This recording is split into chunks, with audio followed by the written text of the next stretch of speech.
Hello guys, welcome to my channel. Movie के शुरू में हम पिछली सदी देखते हैं, तकरीबन 20,000 साल पहले का वक्त। फिर हम वहाँ के कबीलों को देखते हैं जो सब शिकार के लिए निकले थे। फिर हम ताऊ को देखते हैं जो उस कबीले का सरदार था जो वहाँ जंगली भैंसों के शिकार के लिए आए थे।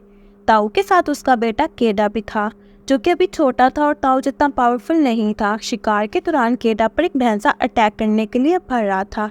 ताऊ भी ये देखकर उसके पीछे भागने लगता है। केडा भैंसे से बचने के लिए तेजी से भागता है, लेकिन वो भैंसा उसके बेटे को सींगों में अटकाकर खाई की तरफ धो रहा था। ताऊ उस पर पीछे से हमला करता है, मगर तब भैंसे ने उसके बेटे को खाई की तरफ फेंक दिया था। और फिर तभी सीन एक हफ्ते पहले पर शिफ्ट होता है, जहाँ अभी कबीले ने खाना इकट्ठा करने के लिए शिकार पर जाना था और वो सब ताऊ के कहने पर हथियार बना रहे थे ताकि उन्हें शिकार में आसानी हो सके। केडा भी वेपन बनाता है और अपने फादर ताऊ को दिखाता है। वो कहता है कि तुमने बहुत अच्छा हथियार तैयार किया है, लेकिन ताऊ को एक और साथी का हथियार भी पसंद आता है। तब ताऊ का साथी कहता है कि हमें इन हथियारों को टेस्ट करना होगा। फिर वो कहता है कि तुम उन्हें मारकर इनकी स्ट्रेंथ देखो। फिर वो सब उन दोनों को मारने लगते हैं, लेकिन ताऊ अपने बेटे को इस तरह नहीं देख सकता था, इसलिए वो खुद दूसरी तरफ मुड़ कर लेता है।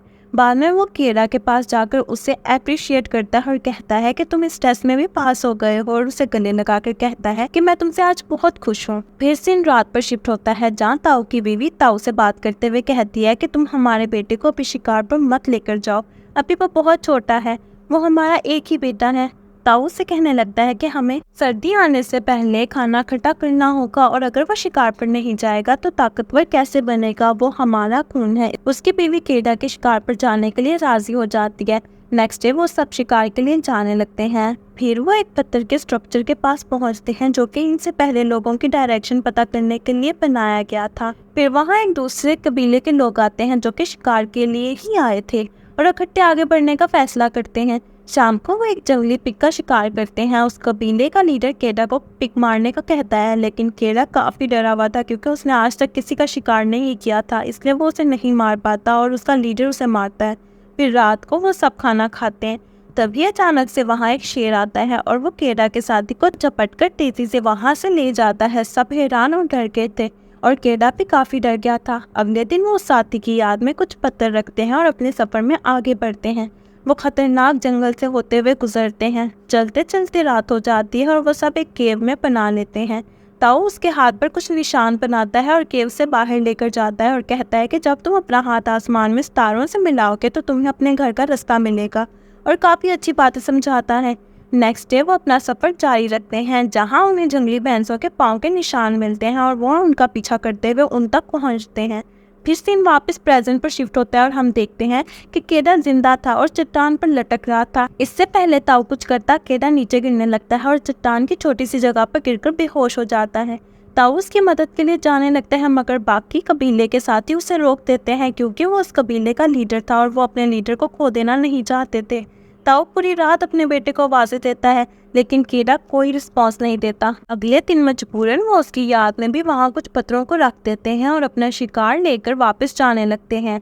सीन केडा पर शिफ्ट होता है, जिस पर गिद्ध आकर बैठता है और उसे खाने लगता है, मगर तभी उसे होश आ जाती है। वो अपने ऊपर से गिद्ध को हटाकर अपने फादर को आवाज़ें देता है, मगर वहाँ कोई नहीं था। फिर वो चट्टान के ऊपर जाने की कोशिश करने लगता है। इसी दौरान बारिश शुरू हो गई थी और नीचे खाई पानी से भरने लगती है।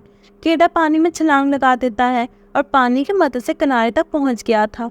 केडा का पाँव बहुत जख्मी हो गया था। वो लकड़ी की मदद लेता है और चलने लगता है। चलते चलते वो उस जगह पर पहुंच गया था जहां उसकी याद में उसके कबीले वालों ने पत्थर रखे थे, और वह समझ जाता है कि सबने उसे मरा हुआ समझ लिया है। वो ये देखकर रोता और चिल्लाता है। वो देखता है कि उसके शोर से वहाँ भेड़िए आ रहे हैं, तो वो वहाँ से भागता है और एक दरख्त पर अपनी रात गुजारता है। सुबह वो एक नदी से पानी भरता है। इसी दौरान वहाँ पर कुछ भेड़िए आ जाते हैं जो कि उस पर अटैक करने लगते हैं। वो जल्दी से बचकर भागता है और उसी दरख्त पर चढ़ने लगता है, मगर एक भेड़िया उसका पाँव पकड़ के नीचे की तरफ खींचता है। केडा जल्दी से अपना बनाया हथियार निकालकर भेड़िए को मारकर नीचे गिरा देता है। रात हो जाती है, लेकिन भेड़िया उसके इंतजार में उसके पीछे ही था। अगली सुबह जब केडा सोकर उठता है, वो देखता है कि सब भेड़िए वहां से जा चुके थे, लेकिन सिर्फ वो जख्मी भेड़िया वहां होता है। फिर केडा उसे मारने का फैसला करता है। वो जब उसे मारने लगता है, तब केडा को उस पर तरस आ जाता है और वो रुक जाता है। और भेड़िया उसे ना काटे इसलिए वो उसके मुंह पर पट्टी बांध देता है और फिर उसे उठाकर आगे बढ़ने लगता है और एक केव में आराम के लिए रुकता है। केडा अगली सुबह उठकर कुछ जड़ी बूटियों को इकट्ठा करता है और उसको अपने जख्म पर लगाने लगता है। फिर वो पानी पीने लगता है और वो भेड़िए को भी पानी पिलाता है। भेड़िया उस पर अटैक नहीं करता। केडा वही जड़ी बूटी भेड़िए के जख्म पर भी लगाता है और उसे खाने के लिए भी देता है। वो भी कीड़े ही खाकर गुजारा कर रहा था। वो दोनों उसी केव में रुकते हैं और रात को केडा अपने हाथ को तारों के साथ मिलाते हुए कहता है कि मुझे अपने घर जाना है। नेक्स्ट डे वो अपने घर जाने के लिए निकलने लगता है। केडा के जख्म भी अब बेहतर हो गए थे। वो भेड़िए से कहता है कि सर्दी पड़ने से पहले तुम भी अपने घर चले जाओ और ये कहकर वो वहाँ से जाने लगता है, लेकिन फिर वो भेड़िया भी उसका पीछा करने लगता है। केडा उसे देख लेता है और उसको वहां से डराकर भगाने की बहुत कोशिश करता है और कहता है कि मेरे पीछे मत आओ, लेकिन भेड़िया उसके पीछे ही आता है तो केडा भी उसे अपने साथ आने देता है। फिर वो दोनों देखते हैं कि वहाँ कुछ जंगली पिग थे। भेड़िया उसका शिकार करने लगता है मगर वो नाकाम रहते हैं।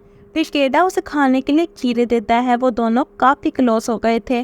फिर अगले दिन वो एक रैबिट का शिकार करके उसे खाते हैं और फिर इकट्ठे सो जाते हैं। फिर वो लोग तालाब में बहुत मजे करते हैं और काफी अच्छे दोस्त बन जाते हैं। भेड़िया केडा को मछली पकड़ कर देता है। केडा उसे कहता है कि तुम काफी स्ट्रॉन्ग और काफी अच्छे हो, इसलिए मैं आपसे तुम्हें अल्फा कहूंगा।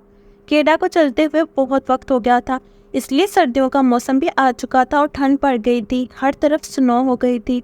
भेड़िए के साथ रह के केडा भी अच्छे से शिकार करना जान चुका था। रात को जब अल्फा और केडा खाना खा रहे थे और वहाँ कुछ दूसरे भेड़िए आके गुर्राने लगते हैं, लेकिन तब अल्फा उस भेड़िए से मिलता है। वो उसी ग्रुप से था जो उसे लेने आया था। केडा भी अल्फा को कहने लगता है कि तुम्हें अपनी फैमिली के साथ रहना चाहिए। अल्फा उस भेड़िए के साथ जाने लगता है मगर वो केडा को पीछे मुड़कर देखता है। ऐसे लग रहा था कि वो केडा को छोड़कर नहीं जाना चाहता, लेकिन फिर वो चला जाता है। नेक्स्ट डे हम देखते हैं कि ठंड बढ़ गई थी। वो रात को अल्फा को बहुत मिस कर रहा था। जब वो सोता है वो ख्वाब में अपने माँ बाप को परेशान रोता हुआ देखकर उठ जाता है और कहता है कि मैं ऐसा नहीं होने दूंगा और अपने घर जरूर पहुंचूंगा। केडा जब आगे बढ़ रहा था तब वो देखता है कि वहाँ अल्फा और उसके साथी अपना शिकार खा रहे थे। जब वो अल्फा को देखता है तो वो खुद को रोक नहीं पाता और उसकी तरफ भागता है और तभी उसके पाँव से बर्फ टूटती है और केडा उस झील में घिर जाता है। पानी ठंडा होने की वजह से वो स्विम भी नहीं कर पा रहा था। अल्फा भी केडा को देखकर उसके पास आता है और बर्फ तोड़ने की कोशिश करने लगता है, लेकिन वो उसे तोड़ नहीं पाता। फिर केडा हिम्मत करके अपने हथियार से बर्फ तोड़ने लगता है और आखिरकार वो कामयाब हो ही गया था। बर्फ तोड़कर बाहर आने लगता है। अल्फा बाहर निकलने में उसकी मदद करता है। उसे बहुत ठंड लग रही थी। वो आग जलाकर रात वहीं गुजारते हैं। अगली सुबह वो दोनों इकट्ठे चलने लगते हैं। थोड़ी दूर चलने पर उसे एक आदमी दिखता है। वो किसी को इतने अरसे बाद देखकर बहुत ही खुश हुआ था। वो जल्दी से उसकी तरफ भागता है मगर देखकर सैड हो जाता है क्योंकि वो आदमी तो बर्फ से जम चुका था। फिर केडा उसके वेपन उठाता है और अपने पास रख लेता है। फिर उन दोनों के पीछे कुछ लगड़बगे पड़ जाते हैं, जिनसे बचने के लिए वो भागते हैं और एक केव तक पहुंचते हैं और वहां छुप जाते हैं। लेकिन खतरा अभी टला नहीं था। दरअसल वो केव एक शेर की थी जो उन्हें वहां देखकर उन पर अटैक कर देता है। अल्फा और शेर में जबरदस्त लड़ाई होती है। केडा भी काफी डरा हुआ था, लेकिन वो शेर पर अटैक कर देता है और शेर तीर लगते ही गिर जाता है। अल्फा काफी जख्मी हो गया था।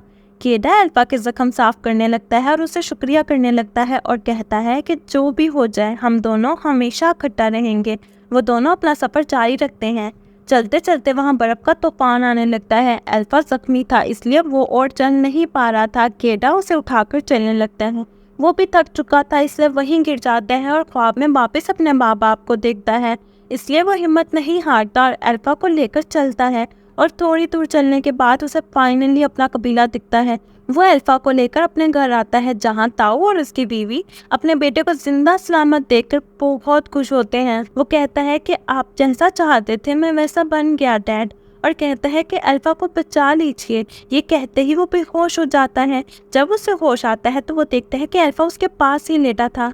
तभी वो देखता है कि अल्फा के छोटे छोटे बच्चे थे। वो एक फीमेल थी। वो उसके पास जाता है और उसे प्यार करते हुए कहता है कि अब सब ठीक है। आखिरी सीन में हम देखते हैं कि वो दोनों इकट्ठे बैठे थे और अल्फा के क्यूट बेबीज आसपास खेल रहे थे और आखिर में वो सब शिकार पर दोबारा जाते हैं और इस दफ़ा उनके साथ भेड़िए भी थे जिनकी इनके साथ काफ़ी अच्छी बॉन्डिंग हो गई थी। और यहीं पर मूवी भी एंड हो जाती है। मूवी पसंद आई हो तो लाइक, सब्सक्राइब एंड शेयर कीजिए। Thank you.